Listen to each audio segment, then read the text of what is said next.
প্রথমে ড্রয়িং করার পর টুলপাত, তারপর এসে টুল উইজার, টুলপাত উইজার, কর্নার পকেট পকেট।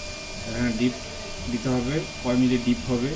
তারপর সাইড অ্যাঙ্গেল, সাইড অ্যাঙ্গেলটা আমরা 45 ডিগ্রি আমরা ইউজ করি। তারপর নেক্সট, তারপরে বিটটা সিলেক্ট করতে হবে 90 ডিগ্রি 32 মিলি চওড়া।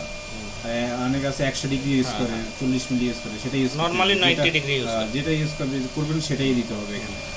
তারপরে নেক্সট এখানে এই ডিপ রেটটা আপনার 0.60, আর এটা 6, এটা হবে 6, সাইড ডাউন স্টেপ 6। ঠিক আছে। নেক্সট তারপরে ফিনিশ। মানে এটা পুরোটা দুইটা টুল প্যাক এক্সপোর্ট ফাইলটা সেভ করে নেবেন। ভাই এদিকে আসেন হয়ে গেছে। হ্যাঁ।